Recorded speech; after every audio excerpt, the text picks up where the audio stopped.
Hey there, brothers and sisters. Vessel of Truth here. Jay from Virginia for the new people. This is the video I told you about. Part 2 to the question video. As everyone surely remembers, just a few hours ago or so, I posted a video in which I asked a question. Basically a very easy, simple question. I think some people kind of thought that it might be a trick question. I'm not sure. But for the answer to that question, we're going to go to Scripture. And we'll actually see what Yahuah, the Father, our Creator, has to say on this question. So, let's go to Genesis chapter 9. We'll start in verse 11. It says, "And I will establish my covenant with you. Neither shall all flesh be cut off any more by the waters of a flood, neither shall there any more be a flood to destroy the earth." And Yahuah said, "This is a token of the covenant which I make between me and you and every living creature that is with you for perpetual generations. I do set my bow in the cloud, and it shall be for a token of a covenant between me and the earth. And it shall come to pass when I bring a cloud over the earth, that the bow shall be seen in the cloud. And I will remember my covenant, which is between me and you and every living creature of all flesh, and the waters shall no more become a flood to destroy all flesh.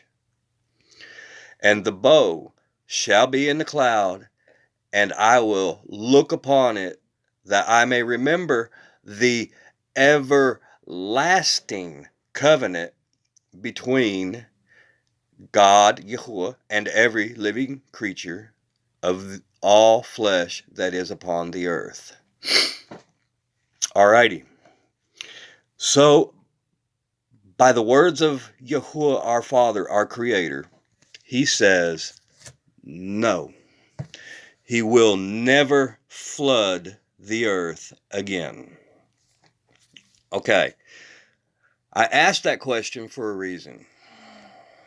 And I know that some people, were trying to overthink the question, thinking that I was getting to, going to trick somebody, or, it was a trick question some way, somehow. But, I have to believe, or at least I pray, most people know and believe that our Father, Yahuah, the Creator of heaven and earth and everything that is in it, said He will never flood the earth with water like He did in the days of Noah ever again. Okay, now, what's the big deal? Okay, I want to draw your attention to two verses. Verse 12, where it says, "Every living creature that is with you for perpetual generations." It means for all generations. And then in verse 16, He says, "I will remember the everlasting covenant." In other words, it's forever. Forever. Unending. Never going to end. This is my point. Why is that my point? Okay.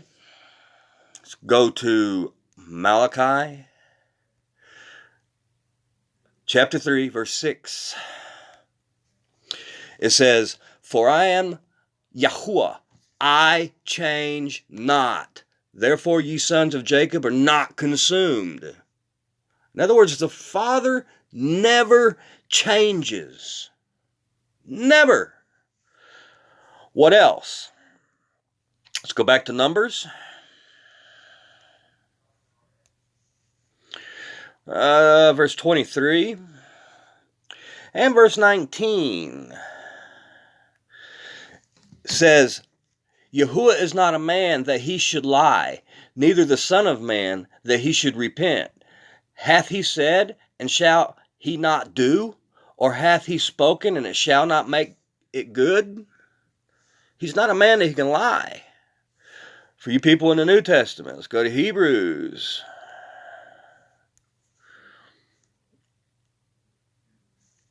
Chapter 13, I do believe. Verse 8. It says, Yeshua HaMashiach, the same yesterday, today, and forever. All right, there's a pattern here. The Father and the Son never change. They're not men that they can lie. So what they said is forever. It does not change. So, what am I getting at? We're going to take a little field trip. And I'm going to show you first and foremost just a few scriptures, because I could actually be at this all night. And I have faith that if I show you several scriptures, you will, if you really want to know more, you're going to grab your Bible and you're going to look for yourself. Because the word of Yahuwah is truth. It does not change, and it's the same. These fat cat teacher preachers and these four-wall indoctrination centers are doing a huge disservice with the lies and the half-truths that they are presenting to people. They are allowing people to think that they can live and do and eat anything that they want. And it's just hunky-dory fine with the Father. And that is a bull-faced lie. Because I just showed you, the Father changes not. He is the same.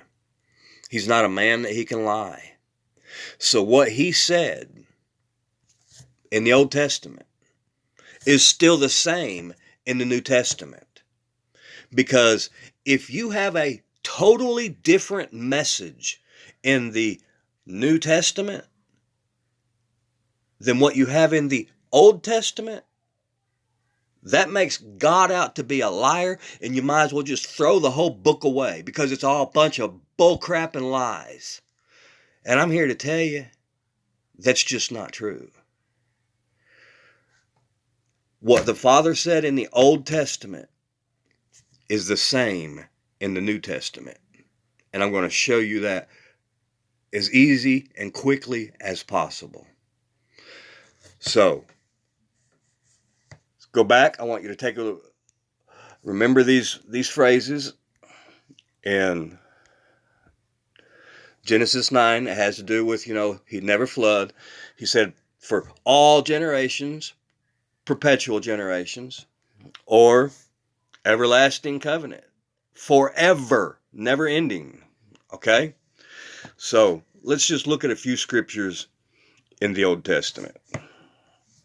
Let's go to, say, Exodus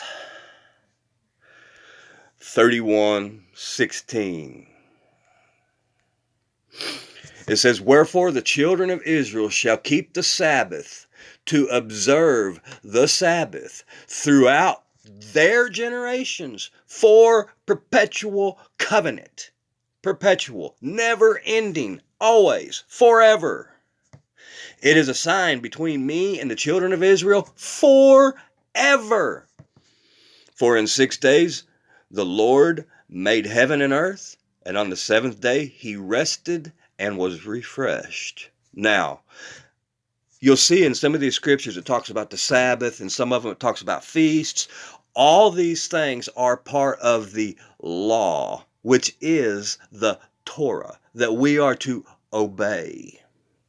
So, I didn't put them in any order. I'm just, showing you, hey, all this goes together. So, let's see, Exodus chapter 12. And verse 14, it says, "And this day shall be unto you for a memorial, and you shall keep it a feast to the Lord throughout your generations. You shall keep it a feast by my ordinance forever." Everything that has to do with the law, he always said forever, or to all generations and forever. It's never ending. Never ending. Even I think in down here, verse 17, "And you shall observe the feast of unleavened bread. For in this selfsame day have I brought your armies out of the land of Egypt. Therefore shall you observe this day in your generations by my ordinance forever." Okay, stop right here a minute. I got to ask you a question. In your view, how long is forever? And I mean, I'm not being smart neither, because, you know, we say that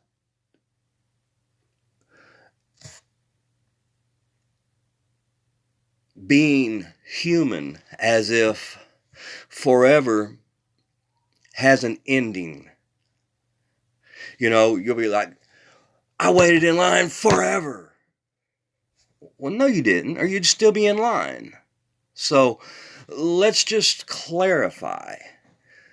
Forever, it does not have an end. This is what I want you to see. You know, even though we go somewhere and we have to wait, doctor's offices are the best, or, you know, courtrooms, or traffic lights. Traffic lights is a good one too. They take forever. You know, that just means to us a long time. But biblically, whenever the Father says forever, it is the same as when he said in Genesis 9, forever, everlasting. In other words, it will never end. And that is the same that you see every time we're reading about the law. The Father makes no bones about it. What he commanded us, his statutes, his commands, his judgments, are forever. They have no end. Because even in eternity, according to Isaiah 65 and 66, we will be keeping the law in the New Jerusalem. It doesn't end, brothers and sisters. Don't believe the lies of these fat cat teacher preachers that don't want you to be accountable. They just want you to go to hell with them. So they got company. Let's continue. One of the biggest, we'll go ahead and tackle it, because I recommend, if you've got some time, sit down and actually read this whole psalm from beginning all the way through. It's a very lengthy one. It's the longest chapter in the Bible. But Psalms 119 has, I mean, there's all kinds of scriptures in here that I can point out, you know, like 40 Psalms. We're in Psalms 119. Verse 44, "So shall I keep thy law continually, forever and ever." Well, I mean, I just got little things highlighted here and there, you know, just to point out. The verse 72, "The law of thy mouth is better unto me than thousands of gold and silver." 97, "Oh how love I thy law, it is my meditation all the day. Thou through thy commandments hast made me wiser than mine enemies, for thy are ever with me." 105, thy word is a lamp unto my feet and a light unto my path. 142, thy righteousness is an everlasting righteousness, and thy law is truth. How are we supposed to serve the Father? In spirit and in truth. What is the truth? The law. It's right here, brothers and sisters. Psalm 119, 142. Thy law is truth. The word law means Torah, which means instructions. 151. Thou art near, O Lord, and all thy commandments are truth. Concerning thy testimonies I have known of old, that thou hast founded them forever.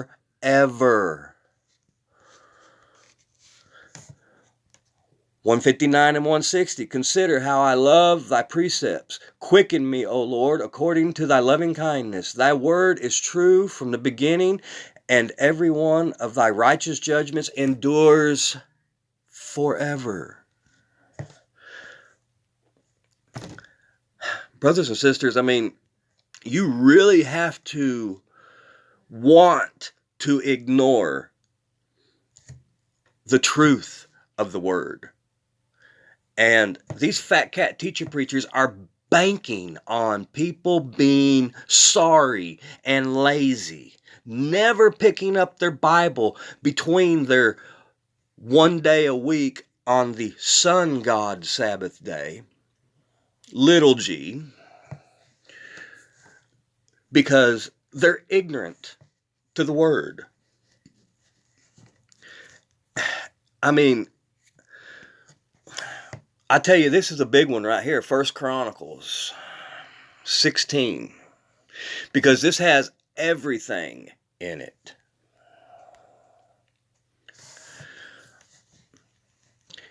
He is the Lord our God.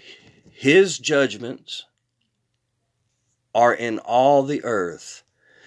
Be mindful always of his covenant,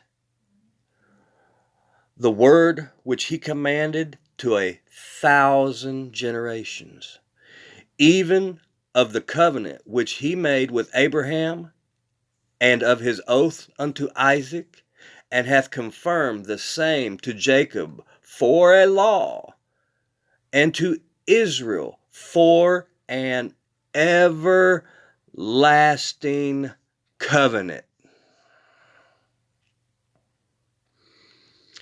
Everlasting. Forever. To all generations.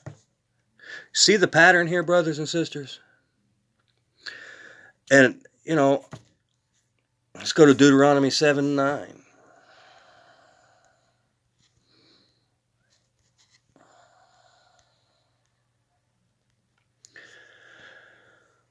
Know therefore that the Lord thy God, he is God, the fearful God, which keepeth covenant and mercy with them that love him, and keepeth his commandments to 1,000 generations.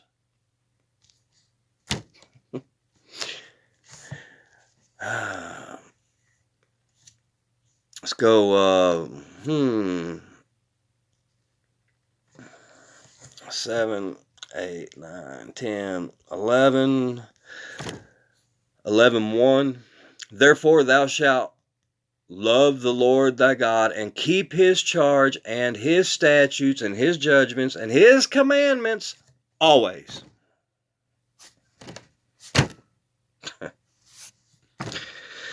And you know, even the last book, Malachi, last book before the New Testament begins, one of the last verses, it's the third to the last verse of the Old Testament, says, Remember ye the law of Moses my servant, which I commanded unto him in Horeb, for all Israel with the statutes and judgments. Remember it. Keep it. Remember it. Keep it. Remember it. Keep it. And I can go on and on. There's Leviticus 16:29, Leviticus 16:31, Leviticus 23:21, 2 Chronicles 2:4, Deuteronomy 5:29, Deuteronomy 4:30-31, Deuteronomy 4:40, on and on and on. But I know you all are getting the point. So, let's turn it up a notch. Let's go to the New Testament. Let's go to Matthew 5:17. You knew I was coming here. It says, think not that I am come to destroy the law or the prophets. I am not come to destroy, but to fulfill. Now, all right, brothers and sisters, let's break this down. In this verse, Christ, Yeshua, the Son of the living Elohim, our God, our Creator, is telling us He is coming to do one thing, but not the other. So, let's look at these words. First is destroy. Some say abolish, but destroy, abolish, same thing really. And the other one is fulfill. Now, the way most people believe is that Christ fulfilled the law, therefore we don't have to do it no more. All right, the problem with that is this. Christ is not able to fulfill all of the law because the law contains laws that just apply to women or just to farmers or to married couples or to Levites or to widows or judges. There's no way he could fulfill the law that's just to them. He fulfilled all the law concerning him. So, what does fulfill mean? It means to fully live.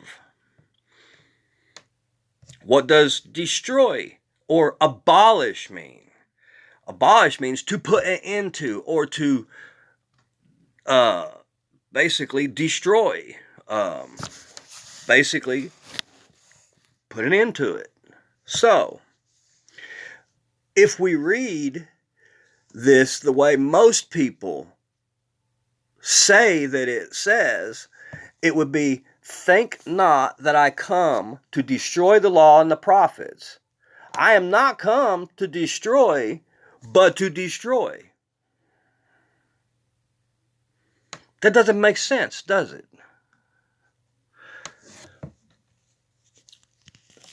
So let's look at this. The word fulfill.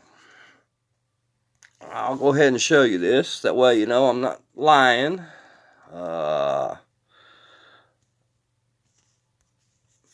Is the word palero. It is Paleru, however you pronounce it. But that is it. So, let's go. All right, now. Turn the Strongs back off. Let's go to Matthew 3:15. We're in 5, 4, 3. It says, and Jesus answering said him, suffer it to be so now, for thus it becometh us to fulfill all righteousness. Now, does fulfill mean to fully live? Or, as everybody tries to say, to do away with? Put an end to? He came to fully live. And when you actually look at what Christ is saying, think not that I come to destroy the law and the prophets. I'm not come to destroy, but to fulfill. If he was saying that he was going to put an end to the law, why is it he contradicts himself in the next verse?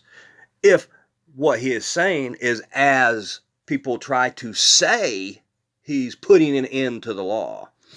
He says, for verily I say unto you, till heaven and earth pass. Okay. Is heaven and earth still here? Yep. Okay, check. One jot, one tittle shall in no wise pass from the law, till all be fulfilled. Now,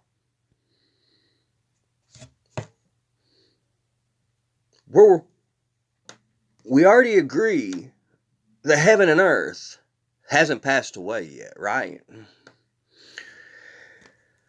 And I want to bring to note in 2 Peter chapter 3,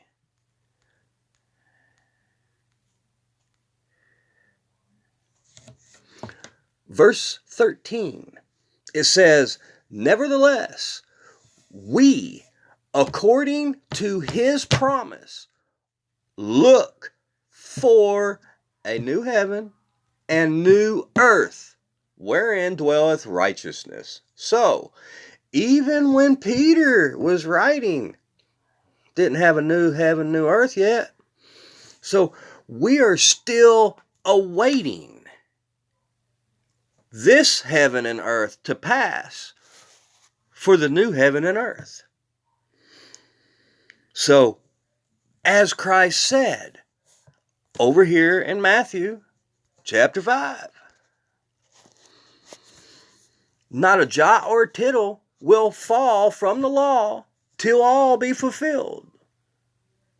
So, what else has to be fulfilled? Well, for one, the second coming. That's part of what has to come to pass. I mean, people are straining at a gnat and swallowing a camel when it comes to this issue. They're trying to say that, Christ never commanded us to keep the law. Is that true? I wouldn't say no yet. Because I'm going to show you. Matthew chapter 23. It says in verse 1, then spake Yeshua to the multitude and to the disciples. Now, who is Christ talking to? A multitude of people and his disciples. And what does he say? He says the scribes and the Pharisees sit in Moses' seat, i.e., they are the teachers of the law. Okay. All therefore whatsoever they bid you, i.e., teach you, observe. That observe and do. So he actually tells them to do what the Sadducees or the scribes and the Pharisees teach them to do out of the law of Moses. Observe it. Then he goes on to say, But do not ye after their works, for they say and do not do. Now, for some reason, this is confusing to a lot of people. So, we're going to clear this up. What the heck is he saying? Okay, basically, they do not practice what they preach. So, I was going to just go down through here a little bit, and I wanted to show you Christ had a very huge problem with the Sadducees, the Pharisees. Verse 23, Woe unto you, scribes and Pharisees, hypocrites, you blind guides. Woe unto you, scribes and Pharisees, hypocrites, for you are like whited sepulchres. Woe unto you, scribes and Pharisees, hypocrites.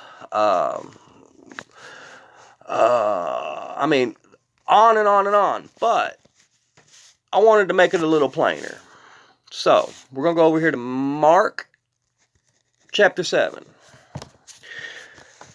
And this whole thing is actually something that people try to use to say the law was passed away. So we're going to clear that up too. And we're just going to go ahead and we're going to look at this. It says, Then came together him, the Pharisees, and certain of the scribes, which came from Jerusalem. And when they saw some of his disciples eat bread with defiled, that is to say, with unwashed hands, they found fault. Okay, the context here is they saw the disciples eating bread with dirty hands. That's the context. For the Pharisees and the Jews, except they wash their hands often, eat not, holding the tradition of the elders. And when they come from the market, except they wash, they eat not, and many other things there be, which they have received to hold, as the washing of cups and pots, brazen vessels, and of tables. Then the Pharisees and scribes ask him, Why walk not thy disciples according to the tradition of the elders, but eat bread with unwashed hands? Now, let's see what Yeshua had to say. Well has Isaiah, prophesied of you, hypocrites, as it is written, This people honoreth me with their lips, but their heart is far from me. Howbeit in vain do they worship me, teaching for doctrines the commandments of men. For laying aside the commandment of God, you hold the tradition of men, as the washing of pots and cups, and many other such like things you do. Full well ye reject the commandment of God, that ye may keep your own tradition. That, I thought, would be a little easier for you all to understand. Because, over here in Matthew 23, Christ truly rails on the Pharisees. I mean, now that you know he's railing against them because of the teaching of traditions of men, let's just look at this a little bit. He says, But woe unto you, scribes and Pharisees, hypocrites, for ye shut up the kingdom of heaven against men. For ye neither go in yourselves, neither suffer ye them that are entering to go in. Woe unto you, scribes and Pharisees, hypocrites, for you devour widows' houses, and for pretense make long prayers. Therefore ye shall receive the greater damnation. Woe unto you, scribes and Pharisees, hypocrites, for you compass sea and land to make one proselyte. And when he is made, you make him twofold more the child of hell than yourselves. Woe unto you, you blind guides, which say, Whosoever shall swear by the temple, It is nothing, but whosoever shall swear by the gold of the temple, he is a debtor. Ye fools and blind! For whether is greater, the gold or the temple that sanctifieth the gold? And whosoever shall swear by the altar, it is nothing, but whosoever sweareth by the gift that is upon it, he is guilty. Ye fools and blind! And whether is greater, the gift or the altar that sanctifieth the gift? Whoso therefore shall swear by the altar sweareth by it, and by all things thereon. And whosoever shall swear by the temple sweareth by it, and by him that dwelleth therein. And he that shall swear by heaven sweareth by the throne of God, and by him that sitteth thereon. Woe unto you, scribes and Pharisees, hypocrites, for you pay tithe and mint and ants and cumming, and have omitted the weightier matters of the law, judgment, mercy, and faith. These ought ye have done, and not to leave the other undone. Ye blind guides, which strain in a gnat and swallow a camel. I love this. Oh, woe unto you, scribes and Pharisees, hypocrites, for ye are like unto whited sepulchres, which indeed appear beautiful outward, but are within full of dead men's bones. I mean, could you imagine being blasted and railed on in front of a huge mass multitude of people? And here you are, supposed to be the head leader, spiritual people. Like the fat cat teacher preachers, that we have here today. With congregations of millions. This is exactly what Christ would say to them today. Because these fat cat teacher preachers are nothing more than the Sadducees, the Pharisees of the day. And they need to be railed against.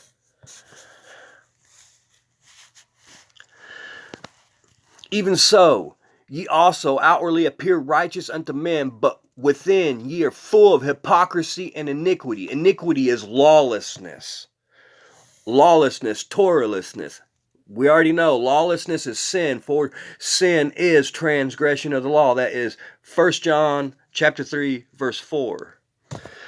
Verse 29, woe unto you, scribes and Pharisees, hypocrites, because ye build the tombs of the prophets, and garnish the sepulchres of the righteous, and say, if we had been in the days of our fathers, we would not have been partakers with them in the blood of the prophets. And then he really gets going.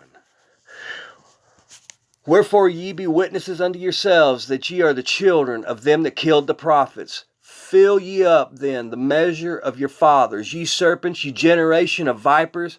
How can you escape the damnation of hell? Wherefore, behold, I send unto you prophets and wise men and scribes, and some of them you shall kill and crucify, and some of them shall ye scourge in your synagogue and persecute them from city to city, that upon you may come all the righteous blood shed upon the earth, from the blood of righteous Abel unto the blood of Zacharias, the son of Barachias, whom you slew between the temple and the altar. He called them out.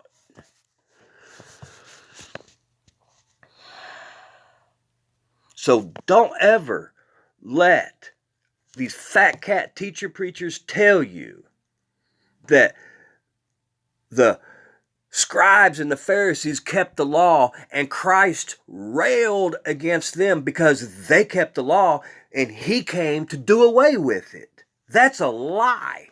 They didn't keep the law of God. They kept man-made traditions. That's why Christ railed against them. Because they were drawing people away, making them prisoners of hell itself. Damning souls left and right. Just to eat, they had this whole, it was like 15-minute long ceremony of washing your hands before you could even eat. And people was like, This is stupid. Why would this even be something? And they were right. It was nothing more than the traditions of men, known as the Talmud today, or the oral Torah. It does not exist, brothers and sisters. And if anyone tries to put the oral Torah on you, tell them to go to hell where that came from. Now, let's continue. It's established 100%. Christ commanded us to keep the law of Moses, which is the law of Yahuah. Now, in Matthew chapter 28,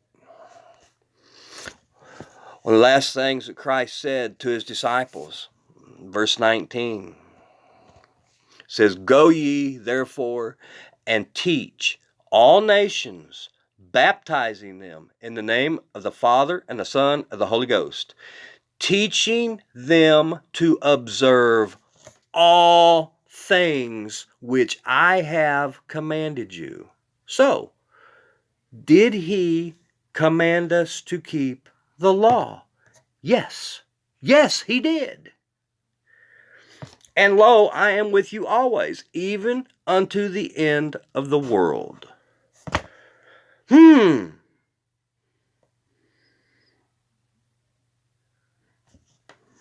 Ratchet up a notch. And I know you all know I was going here. I'm sorry. It's my favorite book. 1 John chapter 2, verse 3. "And hereby we do know that we know him," him being Christ, Yeshua, if we keep his commandments. "He that saith, I know him, and don't keep his commandments is a liar." A liar. Ooh, and it goes a little bit farther than that. And it says, "And the truth is not in him." You know, the Father did not shy away from being straight up in your face blunt. Because on this issue, you have to know. This issue of obedience.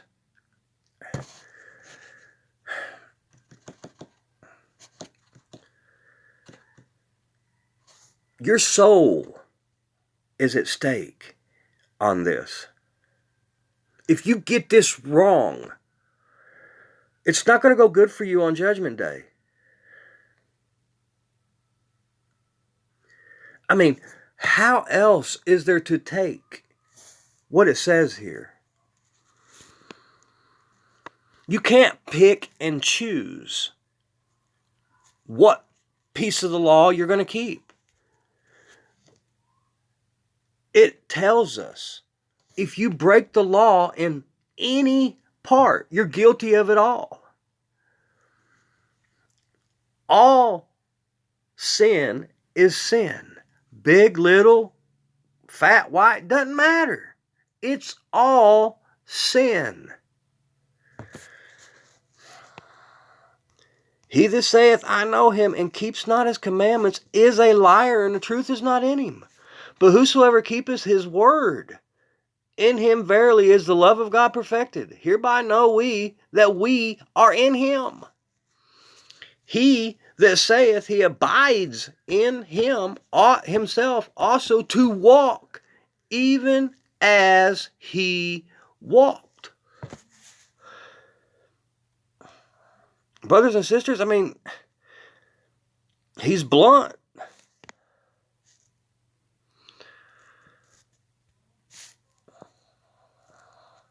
"Whosoever committeth sin," verse 4, "transgresses also the law.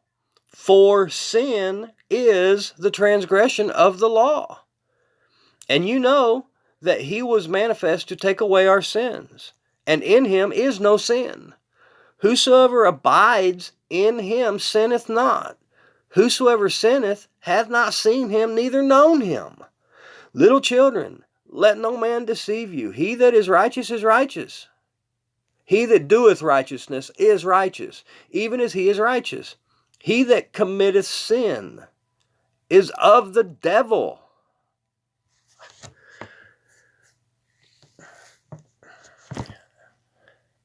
How much plainer does it need to be? He that commits sin is of the devil, for the devil sinneth from the beginning. For this purpose the Son of God was manifested, that he might destroy the works of the devil. Whosoever is born of God doth not commit sin, for his seed remaineth in him, and he cannot sin because he is born of God. In this the children of God are manifest, and the children of the devil. Whosoever doeth not righteousness is not of God, neither he that loveth not his brother.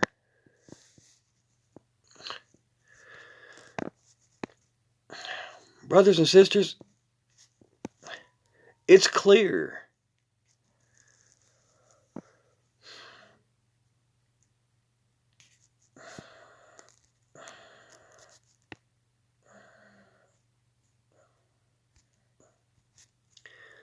But this we know, that we love the children of God. When the love of God, by this we know that we love the children of God, when we love God and keep his commandments.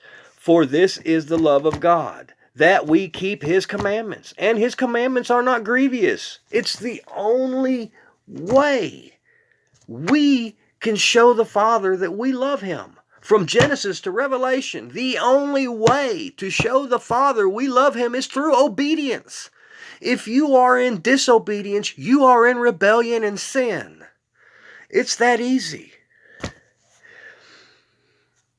He's already said that he's the same, never changing, and he's not a man that he can lie.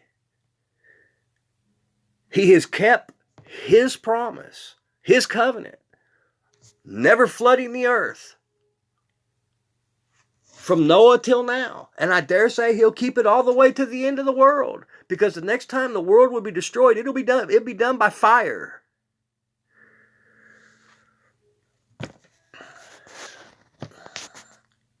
You know, it boils down to what you choose. Even in Deuteronomy, chapter 11, I think it's like 26. I didn't think about reading this one, but it says, Behold, I set before you this day a blessing and a curse. A blessing if you obey the commandments of the Lord your God, which I command you this day.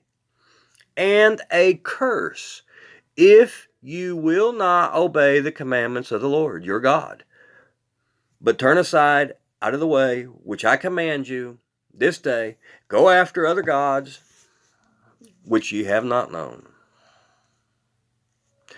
And it shall come to pass, when the Lord thy God brought thee in unto the land whither thou goest, and possess it, that thou shalt put the blessing upon Mount Gerizim, and a curse upon Mount Ebal. A separation between you. Brothers and sisters, I pray you hear what I'm saying.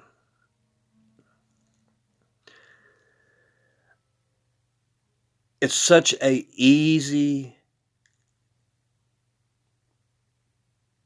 subject, but yet there are so many lies about this, because there is a fight. There is a war going on right now for your soul and mine. The enemy already knows he's going to hell. Well, actually, he's going to the lake of fire. And he hates our Creator, Yahuah, so bad that he wants to take as many of us with him to hurt the Father.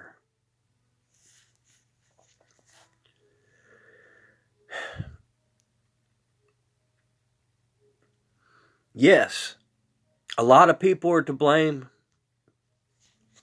for themselves because they're not obeying the commandments that Christ gave us in the New Testament. He told us to study, to show ourselves approved, rightly dividing the word of truth. Needing not be ashamed. We're supposed to be ever ready to give account.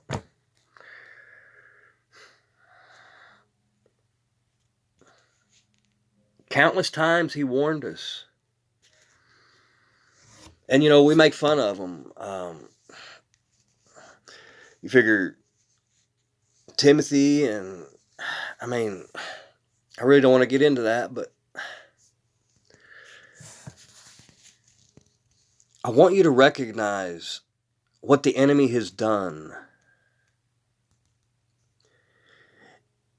He has been able to sway the belief of people by infiltrating the very instrument that the Father would have used to bring about all truth. But the Catholic Church corrupted the four-wall church building. But then again, we were never commanded to build buildings. Look at it. The way the Father did teachings in the time of Christ was through small, intimate house churches. The disciples, they went from house to house to house. Go and look in the book of Acts. You will see home church, house, all over. It even say in the church, in so-and-so's house. And they almost won the whole world with that model. It produced martyrs. They were preaching and teaching the truth of God so hard, so mightily, they sought to kill them. And they did. Fast forward to the modern day, we have four-wall indoctrination centers on every corner.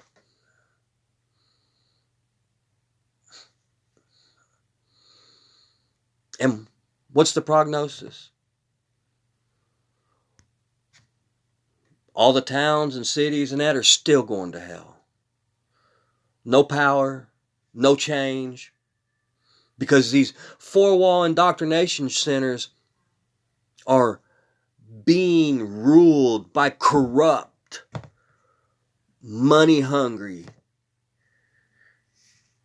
fat cats that bow to the idol made of gold, money, mammon. Stealing off their parishioners, taking that tithe that we no longer have to give because the tithe was for the Levitical priesthood, which is gone. We are all now kings and priests through Christ. It's such a simple subject, brothers and sisters, but so much fighting and bickering and bitterness and anger and hatred over it.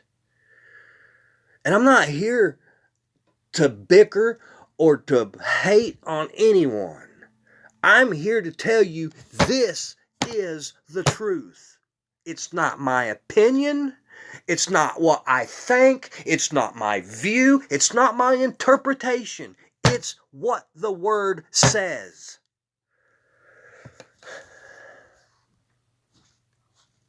And it's the only thing that will set you free and open your eyes to the truth.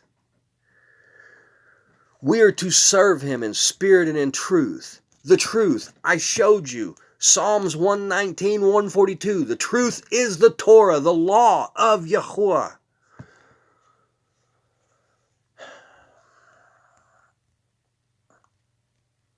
Don't believe the lies, brothers and sisters. We are in a war for our soul. I love you enough to tell you the truth. I don't care if you've believed the lies. All I care about is that you receive the truth and get right now while there's time. Because the day's coming and you won't have the time. And it'll be too late.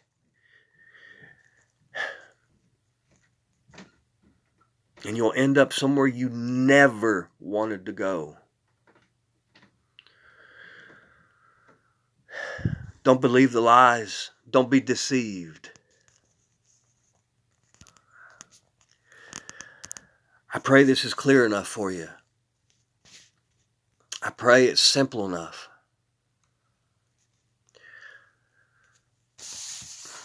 You know, the Father means what He says. You know, He told us all we have to do is believe. And if we believe, the Word will not come back void. It will go forth and it will do that which it's believed or commanded to do. Why? Because it's the word of Yahuah. It cannot return void. It's powerful. But the only thing is, you have to have faith to activate that word. If you don't have no faith, the word is not going to work for you. You have to learn what faith is. Faith. What is faith? Faith is the subject of things hoped for, the evidence of things not seen. So if you look and you see what you're believing for ain't there, it's working. Sounds crazy, but that's how it works.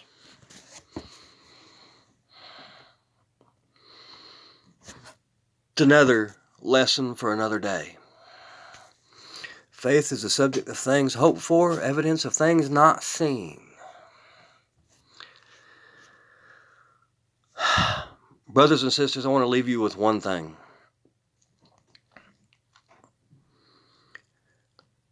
Obedience to the law is not salvation.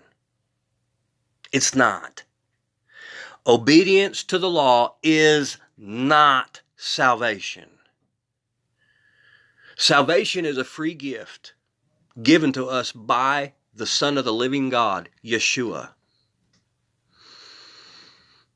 After you get that free gift, you obey and walk in obedience because of your salvation. Therefore, obedience to the law is the fruit of your salvation. Remember, faith without works is dead. I'll leave it at that, my brothers and sisters. I pray this helped you. I pray this clarified the issue for you. And I pray you will remember this and pass it along. Because the enemy is truly dragging countless numbers of people away on this issue. Not only with the dietary laws, but with the beast feasts and with the Sunday worship services to the sun god Ra, Isis, Ishtar. Brothers and sisters, we've got to stand up and speak out. Because if we don't, who's going to? We are the watchman on the wall and we are a brother's keeper. Stand up and step out. If you're not suffering any trials and tribulations, you're not doing anything. It's simple as that. I'm not being mean, I'm just being truthful. I love you all. I thank you for your prayers. You are in my prayers always. And I pray you meditate upon this truth. I pray you put it in practice. I pray you dig into the Word. I've barely scratched the surface with scriptures pertaining to the law. Look up, everlasting covenant, perpetual generations, forever and forever. Look it up for yourselves. You'll see that what I'm saying is the truth. I'm trying to empower you to stand against the ways and the wiles of the devil, your adversary.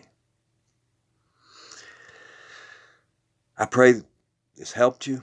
If you need to get a hold of me for anything, email me at jtt1777@outlook.com, and I'll get back to you as soon as possible. If I haven't replied to your comments, it's because I'm not seeing them. YouTube is still messing with me to where I can't see all the comments. I'm sorry. If I do my best, I always will answer to every single comment. But if I haven't, it's because I'm not seeing it. If you really need to get a hold of me, email me. I get back to every one of them. Sometimes I'm a little slow, but, I'm human. But I'll leave it at that, my brothers and sisters. Until next time, keep seeking the face of the Father, helping your brother and sister always, and armoring up every morning. I love you all, and Yahuwah bless you always.